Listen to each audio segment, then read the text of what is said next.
en concreto, que son presentarles los aspectos básicos de la teoría de ocupación de receptores, que es pues la teoría que nos va a permitir abordar de la manera más actual todo lo que significa el desarrollo de lo que va a ser después la curva dosis-efecto, y de esta manera tener pues la relación entre la cantidad de fármaco administrado y el efecto buscado, en este caso con nuestros pacientes. Bien, algunos aspectos experimentales que nos van a ayudar a deducir o llegar a comprender finalmente el postulado matemático de lo que es la teoría de ocupación de receptores. Bien, aquí tenemos en dos paneles en los cuales relacionamos la contracción de la vena yugular de una ratita, o de varias ratitas en realidad, con relación a la concentración del medicamento, en este caso llamémoslo agonista. Quizá acá los saltantes, recalcar que en la parte de la concentración no está en miligramos, ¿no?, por kilogramo de peso, sino está por logaritmos de la dosis. Y en el otro panel tenemos igual la fuerza de contracción desarrollada en la vena yugular, pero relacionado al porcentaje de ocupación de receptores. Ustedes fácilmente pueden ver de que tenemos diferentes sustancias que estamos probando con círculos oscuros, ¿no?, lo que significa la fuerza desarrollada con respecto a la dosis y la fuerza desarrollada con respecto al número de receptores ocupados. Luego tenemos con círculos blancos otros derivados. Bueno, vemos nosotros en el caso de los círculos oscuros, que vendría a ser la triptamina. La triptamina es una sustancia endógena, es un neurotransmisor, es un ligando endógeno, si quieren ustedes, que determina la contracción a nivel del músculo liso, vascular. Bueno, vemos de que esta sustancia endógena es la que produce las mejores contracciones, ¿no? Podemos observar que en algún momento encontramos un margen de contracción máximo alcanzado, más o menos con una concentración de -7 del logaritmo, ¿no?, del mismo. A esas concentraciones ven ustedes otros derivados de la serotonina no logran una mayor fuerza de contracción. Si nosotros comparamos el margen de ocupación de receptores, vemos de que inclusive con márgenes del 100%, la contracción lograda con la serotonina es mucho mayor que con otros derivados. Entonces acá podemos nosotros colegir dos cosas. Primero, la fuerza de contracción, el efecto medido, está en función de la dosis. A mayor dosis, mayor fuerza de contracción. Va a llegar un momento que vamos a obtener una máxima contracción, un máximo efecto, si quieren ustedes. Y de acá podemos nosotros deducir de que el grado de contracción, el efecto observado, a su vez está en función del número de receptores ocupados, ¿no es cierto? Por lo tanto, hay una correlación entre la cantidad de fármaco administrado y el número de receptores ocupados. A mayor concentración o a mayor dosis del fármaco administrado, se ocuparán más receptores y por lo tanto habrá una mayor, en este caso, fuerza de contracción. Pero también podemos ver que no todas las sustancias producen la misma fuerza de contracción, a pesar de que puedan estar ocupando un 100% de receptores. Esto significa que algunas sustancias tienen alguna propiedad de producir un efecto mejor que otro, ¿no es cierto? Bien, esto entonces se va a graficar en esta ecuación, que es muy similar, en todo caso la deducción de la misma sigue más o menos el mismo derrotero que lo que se hace cuando ustedes estudiaron cinética enzimática.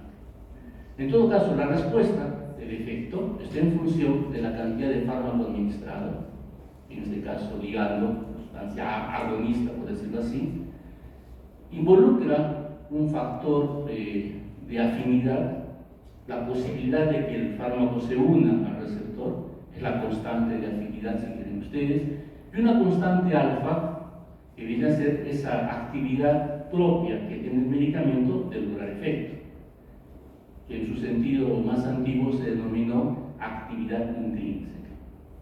Ese valor de actividad intrínseca tenía un valor que iba de 0 a 1. 1 cuando era un agonista completo, 0 cuando era un antagonista. Recuerdan que era antagonista, era aquel fármaco que va a evitar una respuesta. En otras palabras, su efecto es nulo. Entonces, cuando una sustancia tiene actividad antagonista, su alfa será de 0. La respuesta será 0, evidentemente. Pero cuando es completo, cuando es 1, la respuesta será pues la máxima posible de observar. Bien. Tenemos la primera aproximación a lo que es, ¿no?, la relación que hay entre fármaco y efecto observado. Acá tenemos otro experimento que se realizó, entre otros muchos, en su momento se dieron. Tenemos el máximo de contracción, también de un músculo, con esta sustancia, prenerterol, que correspondería a un agente beta-adrenérgico, y se va a estudiar en el músculo auricular del cobayo, GPS, guinea-pig, conejillo de indias, cobayo, el cuy, ¿no?, en el músculo auricular derecho, el músculo auricular izquierda y el músculo dorsal largo en el hombro. Son músculos estriados. Vean ustedes que el dorsal largo está en la espalda del animalito, la aurícula es músculo cardíaco. La diferencia entre la aurícula izquierda y la aurícula derecha es que en este caso está tratada con tiroxina, hormona tiroidea. Y ustedes pueden ver de que la sustancia utilizada va a tener diferentes patrones de contracción. ¿En quién es mayor? Cuando la aurícula está tratada con tiroxina. Cuando la aurícula simplemente es el músculo solo, sin ningún tratamiento previo, tiene un margen de contracción menor al anterior, pero mucho mayor que este se observa en el músculo estriado común y corriente, ¿cierto? Músculo cardíaco, auricular, músculo estriado común y corriente. Entonces, hay diferencias, ¿no es cierto?, entre lo que es el músculo estriado cardíaco y lo que es el músculo estriado esquelético. Pero ¿por qué la aurícula derecha tratada con tiroxina funciona más que la aurícula izquierda sin tratamiento con tiroxina? Porque la hormona tiroidea, si ustedes recuerdan, favorece la expresión de receptores beta. Entonces, el músculo auricular tratado con tiroxina expresa más receptores beta. Y cuando nosotros le damos una sustancia que tiene actividad beta-adrenérgica, por lo tanto, la respuesta va a ser mayor, porque hay más receptores. Entonces, ¿esto a qué nos lleva? Que de acuerdo al modelo que nosotros utilizáramos para estudiar un fármaco en laboratorio, hay condiciones propias del tejido que pueden determinar diferentes respuestas. No es lo mismo hacer un estudio en un músculo o un órgano del estado que hacerlo con el animal entero, porque hay varias variables adicionales. Entonces, cuando nosotros administramos un medicamento a un paciente, pues va a resultar una interacción, la suma de interacciones de cómo funcionan los diferentes sistemas y cómo las diferentes sustancias endógenas y otras características adicionales que pueda haber pueden afectar el funcionamiento o la respuesta final del medicamento. Entonces, con todo esto es posible introducir otros términos que van hasta cierto punto complicar la primera ecuación que tenemos. Entonces, la respuesta o el efecto observado es una función del denominado ahora estímulo. El estímulo viene a ser pues una relación matemática, nuevamente donde está la concentración del medicamento del agonista, más un factor, ya no es la alfa, sino llamamos E, que se llama efectividad, que de alguna manera denota las características que tiene ese tejido, que tiene ese órgano, que le permite responder de una manera particular.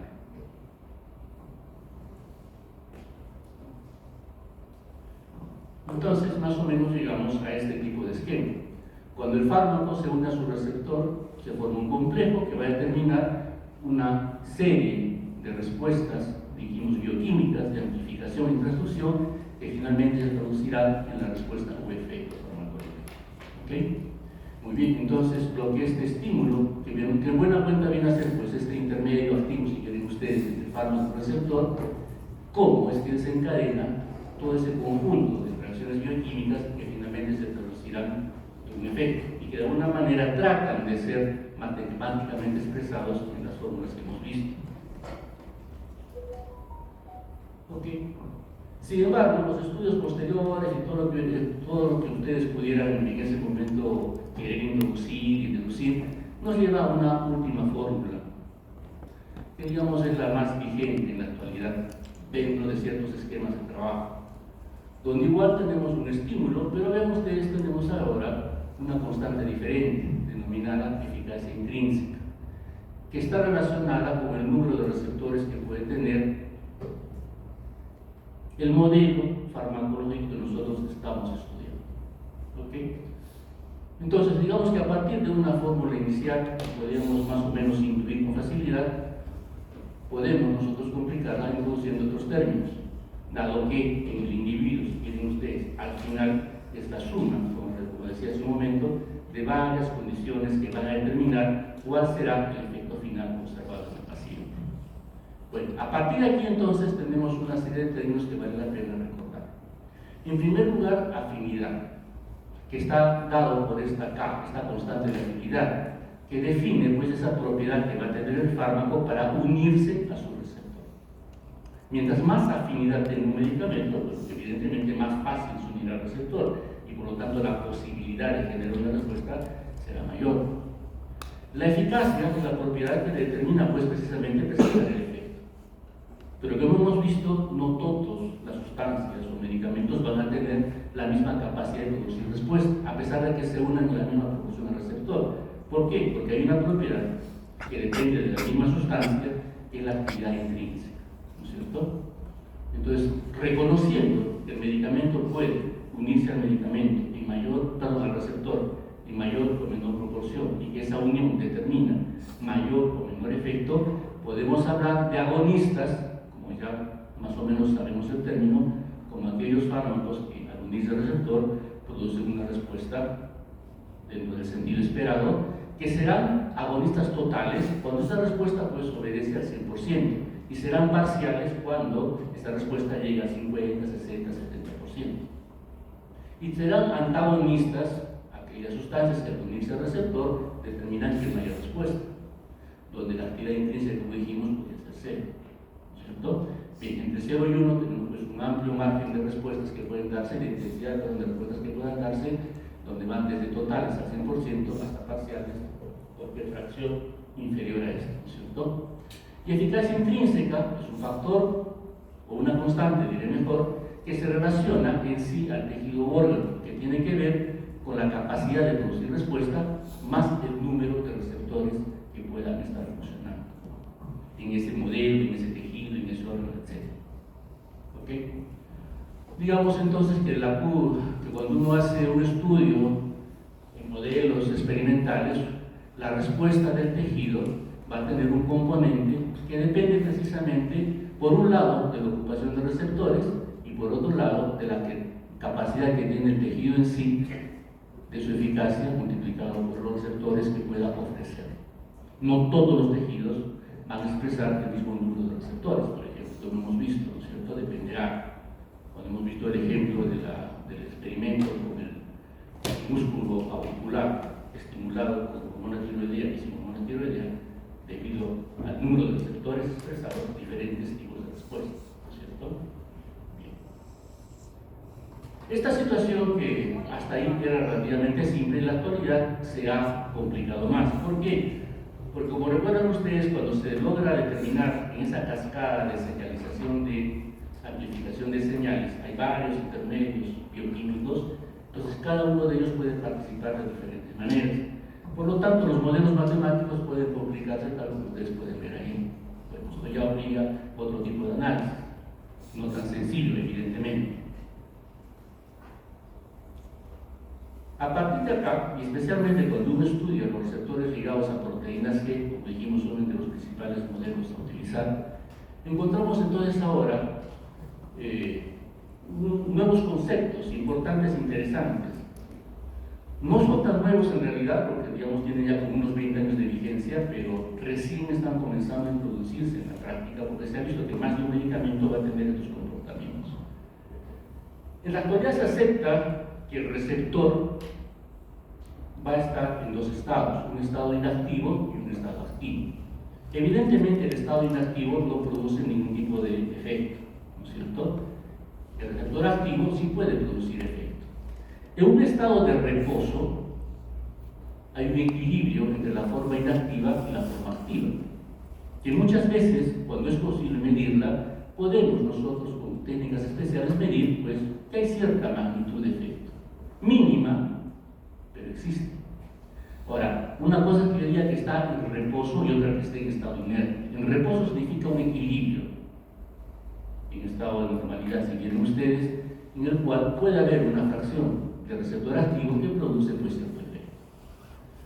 En la actualidad, muchos fármacos se consideran que son agonistas cuando al unirse al receptor estabilizan la forma activa y por lo tanto el efecto va a ser manifiestamente observable y cuantificable y de repente del 100%.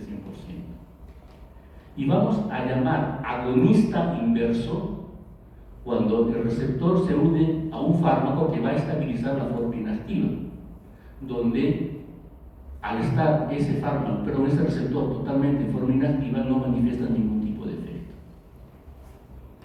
Un agonista y un agonista inverso, porque lo lleva a la forma inactiva. Entonces alguien me preguntará, ¿y dónde está el antagonista entonces en este modelo? El antagonista está acá. Aquel fármaco que va a estabilizar el estado de reposo. ¿Significa que puede haber un poquito de efecto? Posiblemente sí, pero no lo va a llevar al efecto completo que es un agonista. Y evidentemente no como el agonista inverso que va a determinar ausencia total de efecto, ¿cierto? Entonces, este esquema en la actualidad funciona para conceptuar diferentes fármacos, que hace unos años eran considerados como antagonistas, pero ya ahora se sabe que son agonistas inversos. Entonces, en la definición, como ya tiene que ser medicamento de varios fármacos, ya no tienen que mencionar si es agonista, antagonista, sino también tienen que saber decir si es agonista inverso. Simplemente para señalar que a su vez resultan otros modelos matemáticos que pueden surgir cuando hay varios elementos, sobre todo a nivel de señal de transducción. Y la figura que ustedes ven en el Goodman, ¿no es cierto? Acá les habla de lo mismo.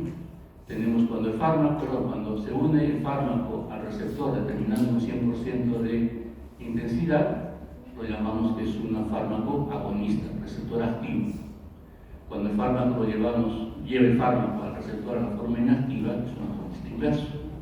Cuando se mantiene el estado de equilibrio, el estado de reposo, hablamos de antagonista. Cuando un fármaco tiene una actividad que no llega al 100%, o sea que no todo el receptor, en otras palabras, está en forma activa, tenemos agonistas parciales.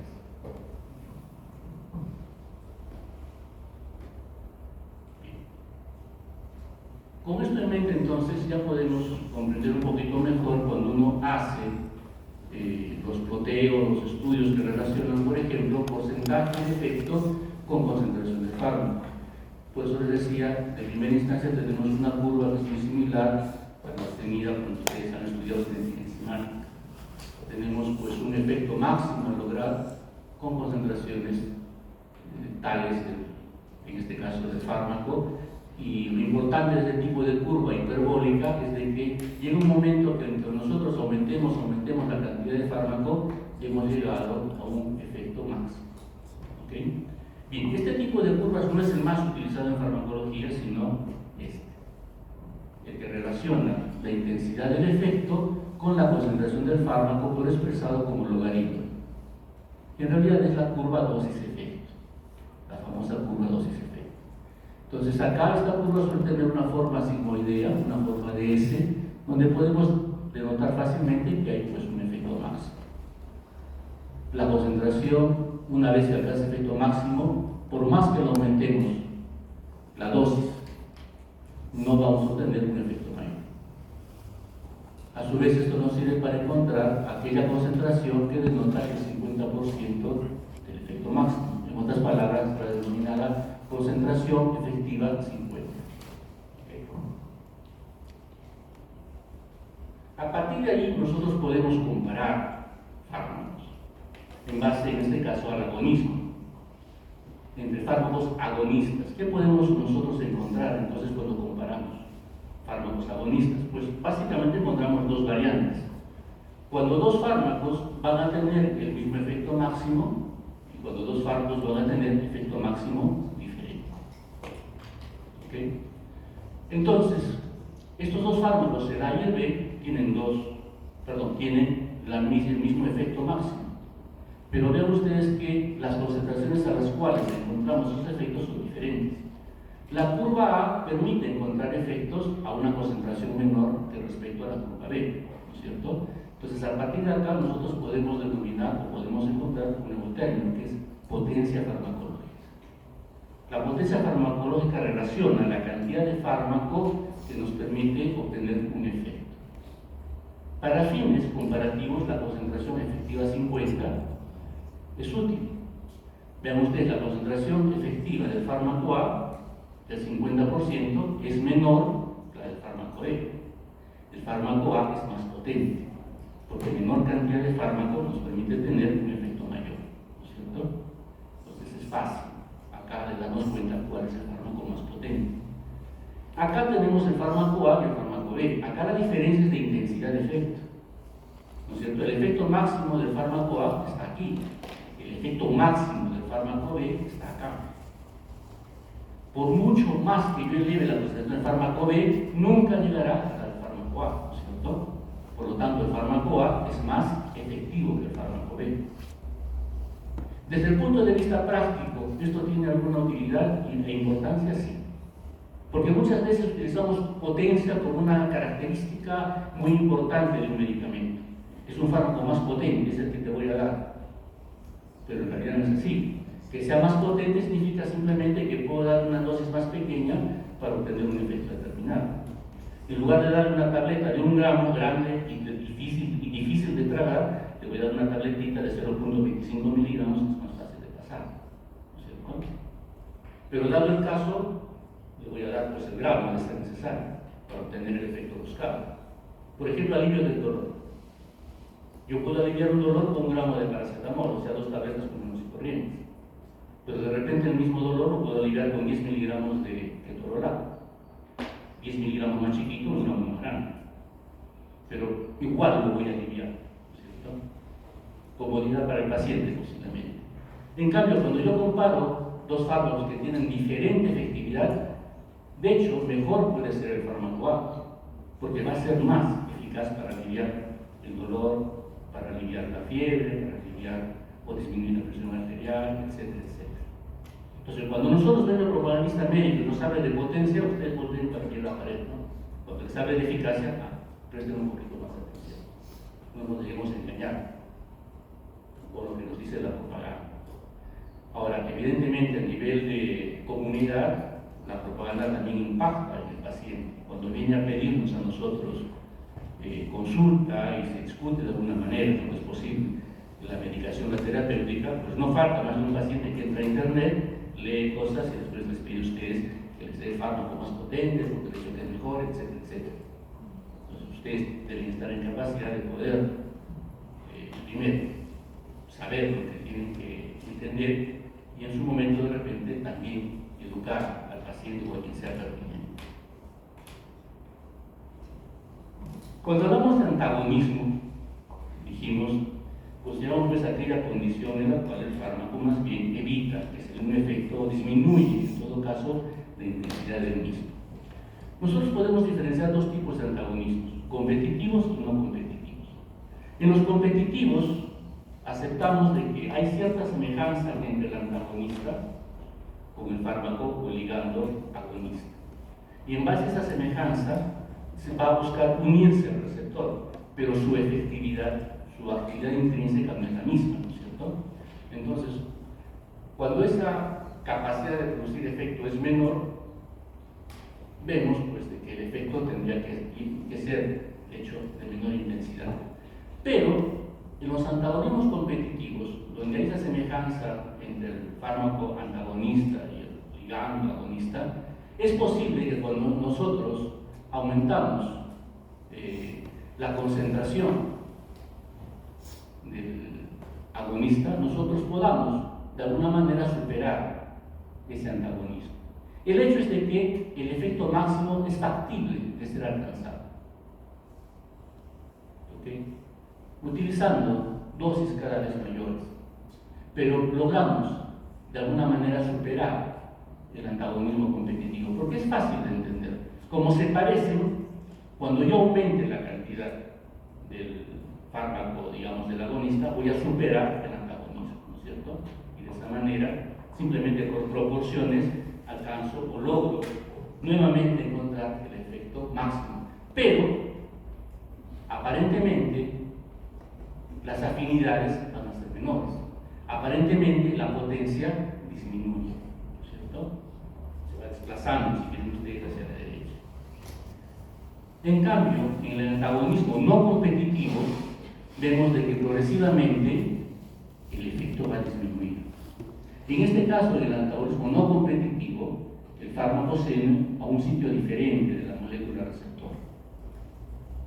Al unirse en un sitio diferente, entonces no tiene con quién competir y al unirse a la molécula receptora va a impedir una buena unión con el ligando, con el agonista, y de esa manera el efecto va a ser menor. Y conforme aumente la cantidad del antagonista, pues el efecto será progresivamente menor. Este tipo de antagonismo definitivamente disminuye el efecto. Unos y otros van a tener pues alguna aplicación tanto terapéutica como también el manejo de algunas intoxicaciones, como veremos posteriormente. Bien. Daremos pues ahora alguna mención a algunas características de este elemento que es pues dentro de farmacología el más importante, porque define características que nos van a ser muy útiles con respecto al uso y manejo de más de un medicamento. La curva dosis-efecto, que como dijimos hace un momento, relaciona la intensidad del efecto con la concentración del fármaco expresada como logaritmo. Aquí nosotros podemos definir 4 propiedades importantes, que ya de alguna manera hemos ido mencionándolas. En primer lugar, el efecto máximo, ¿no es cierto? En segundo lugar, la potencia, como esa relación que hay entre efecto y cantidad de fármaco administrado, ¿no es cierto? Pero también encontramos aquí la puesta pendiente, que es una línea que corresponde pues a la curva de máxima inclinación de la curva dosis-efecto, que está relacionada con la seguridad del medicamento. Todo medicamento, dijimos ayer en algún momento, que tiene la capacidad de producir efectos terapéuticos y también de producir efectos adversos, inclusive tóxicos. Los efectos terapéuticos pueden estar aquí, en esta parte de la curva, con estas concentraciones. ¿Y qué pasará con los efectos que se dan a este nivel, que son más intensos, pueden ser tóxicos? Pues? Entonces, si yo quiero al paciente darle una dosis segura, no le voy a dar por acá, le voy a dar por acá, ¿cierto? Entonces, cuando esta pendiente es muy vertical, la distancia que hay entre las dosis seguras o terapéuticas y las dosis tóxicas es muy pequeña y difícil de manejar. Es un fármaco peligroso. Cuando esta pendiente es más inclinada, entonces la distancia que hay entre dosis terapéuticas y tóxicas es muy distante. Y si yo me equivoco en calcular la dosis, pues felizmente difícilmente le produciré toxicidad, ¿no es cierto? Muchos medicamentos tienen esa gran distancia entre dosis terapéuticas y dosis tóxicas. Otros medicamentos la tienen muy estrecha. Por ejemplo, cuando uno maneja fármacos contra el cáncer, este margen de seguridad, esta pendiente es muy pequeño. Por eso es que fácilmente el medicamento anticanceroso puede producir daño al paciente cuando no se hace un cálculo exacto del medicamento. E inclusive cuando no se considera bien el estado del paciente, lo que nos lleva a considerar la otra característica, la variabilidad biológica. Todos los pacientes son diferentes. El mismo paciente es diferente cuando era niño, cuando es adulto. Hace un año a lo que es hoy día. Puede haber diferencias que van a determinar a su vez diferente comportamiento terapéutico.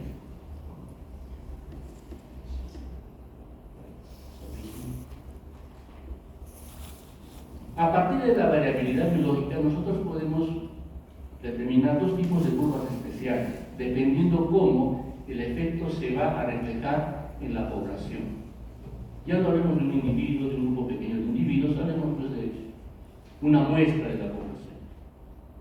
Bueno, cuando nosotros estudiamos la frecuencia del efecto en la población con respecto a la intensidad de ese efecto, encontramos una curva típica, curva de Campana, de Gauss, etc. ¿no? Donde la mayor parte de pacientes o de personas, en todo caso, van a responder aquí, en la media de la curva.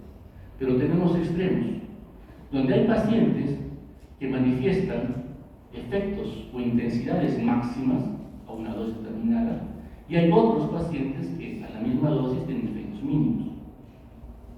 Estos pacientes son entonces hiporreactivos, estos son hiperreactivos, ¿no? Y los que están en el medio son los pacientes normorreactivos. Estadísticamente, pues el 95% está aquí, pero tenemos pacientes que a una dosis determinada pueden reaccionar poco, y otros que a esa misma dosis pueden reaccionar mucho. Eso explica por qué a veces pacientes, por ejemplo, que les necesitamos un fármaco, les produce pues un efecto exagerado. Y otros pacientes que le damos el mismo medicamento que al 90% le hace efecto, a ese no le hace. En un extremo o el otro, el pagar es el medio, ¿no es cierto? Ha hecho mal la dosificación del medicamento. Eso para el paciente. Nosotros no sabemos pues en nuestro paciente en qué momento, en qué parte de esta curva está, pero debemos estar preparados para poder evaluar si acaso se presenta este inconveniente. Porque muchas veces este efecto máximo puede brindar con efectos tóxicos, ¿cierto? Estos efectos mínimos, bueno, simplemente que no generan efecto. Habrá que buscar pues alternativas en el manejo. Y luego tenemos este tipo de curva del todo o nada, donde a una determinada dosis que nosotros podamos utilizar, podemos ver si hay efecto o no hay efecto. Entonces, por ejemplo, esta clásica gráfica que se hace en todos los libros, creo que existen, de todos los autores, donde uno evalúa el efecto, por ejemplo, de barbitúricos, que son fármacos que actúan en el sistema nervioso central, son depresores del mismo, utilizados antiguamente para producir sueño, pero cuando se utilizan en dosis elevadas pueden producir la muerte. Entonces, acá tenemos una curva, por ejemplo, establecida con dosis del barbitúrico, ¿no? Y acá una curva de letalidad o de mortalidad. La curva efectiva 50, donde 50% de los en este caso de animalitos experimentales, van a dormir, y la dosis letal 50, con el 50% de animalitos experimentales van a morir. Evidentemente las curvas de letalidad no son pues evaluables en pacientes, ¿no es cierto? No podemos experimentar que mueran la mitad y que viven. Entonces los animalitos sí. Entonces quiere decir que cuando nosotros entonces hacemos estos estudios podemos determinar el margen que hay entre la dosis efectiva y la dosis letal. ¿Ya? Ese margen se llama índice terapéutico. Ese margen que va entre la dosis letal 50, en este caso 400, y la dosis efectiva 50, en este caso 100, nos da un índice terapéutico de 4. Cualquier dosis utilizada en esos extremos, bueno, determina cierta utilidad terapéutica. Si bien hay un margen de letalidad, supuestamente es manejable. Bien, cuando este margen terapéutico es menor de 2, se supone que es un fármaco peligroso. Bien, para efectos un poquito más estrictos, utilizamos el índice terapéutico verdadero, que utiliza la dosis letal 1 y la dosis efectiva 99. Entonces vean ustedes, de tener este margen por definición de índice terapéutico amplio, pero también con márgenes amplios que permitirían hasta cierto punto jugar con peligro, tenemos uno más estrecho, ¿no? Más seguro, pero también más estrecho. Ese es el índice terapéutico verdadero. Si bien son valores hasta cierto punto teóricos y derivan de forma experimental, de alguna manera se extrapolan cuando uno los va a utilizar pues, en seres humanos, ¿no? Bien, y la última curva que nos va a ser útil también para evaluar medicamentos y su utilidad en los pacientes es cuando caracterizamos efectos con respecto al tiempo. Entonces tenemos esta curva característica también, denominada también en otra forma área bajo la curva, donde se ve la concentración del fármaco, ¿no? Sabemos que a mayor concentración del fármaco, mayor efecto, ¿no es cierto? Por la teoría de ocupación de receptores, relacionado con el tiempo. Entonces vemos que en esta curva va a haber un tiempo de efecto máximo, y luego el efecto a partir del mismo disminuye hasta va a haber el denominado periodo de latencia, que es el tiempo que transcurre desde administrado el fármaco hasta que alcanza una concentración mínima en la cual la ocupación de receptores permite observar un efecto mínimo, ¿no es cierto? Entonces, ese tiempo que se demora en llegar a ese umbral se llama tiempo de latencia. A partir de allí, más receptores ocupados, mayor intensidad de efecto hasta llegar al máximo, y luego comienzan los mecanismos de eliminación. El fármaco comienza a eliminarse. Conforme sale del cuerpo, disminuye la concentración, hay menores receptores ocupados, disminuye el efecto hasta llegar pues, a la concentración umbral. Por debajo de la misma se pierde el efecto, ¿no es cierto? Bueno. Entonces, cuando uno más o menos utiliza un fármaco, sabe de que una dosis tendrá esta curva. Entonces, la siguiente dosis la tengo que dar por acá para que cuando llegue acá se empalme con el siguiente efecto observado y se mantenga el efecto a lo largo del tiempo. ¿El tiempo de latencia es importante? Evidentemente que sí. Por ejemplo, imagínense ustedes manejan un cuadro doloroso. Para manejar el dolor, ¿nos conviene un fármaco que tenga efecto tiempo de latencia corto o prolongado? Corto, ¿no es cierto? Yo quiero el dolor que me alivie ahora, no mañana. A su vez, la duración del efecto tendrá importancia también. Mientras más corta la duración del efecto, ¿qué significa? Hay que dar más dosis a lo largo del día para tener ese efecto, ¿no es cierto? Igual, si yo tengo que manejar un cuadro doloroso, si bien me interesa, por un lado, un tiempo de latencia corto, también me interesa un tiempo de acción prolongada. Lastimosamente, no todos los fármacos tienen este perfil, tiempo de latencia corto y efecto prolongado. Entonces, muchas veces tenemos que combinarlos. Combinamos un fármaco de tiempo de latencia corto y lo combinamos con otro de tiempo de acción prolongada. Y la combinación de los mismos nos mantiene, pues, un estado analgésico, ya que es el ejemplo que estamos tomando para manejar al paciente. ¿Okay? Bien. El conocimiento entonces de estas particularidades nos ayuda a que nosotros podamos hacer un buen manejo del medicamento. Ayer me preguntaban sus compañeros, la farmacometría. La farmacometría utiliza todo esto, más parámetros farmacocinéticos, para poder establecer modelos de dosificación adecuados a cada paciente. Entonces, esto más farmacocinético. Todo eso hace farmacometría. Bien, conclusiones, para cerrar todo lo referente a farmacología.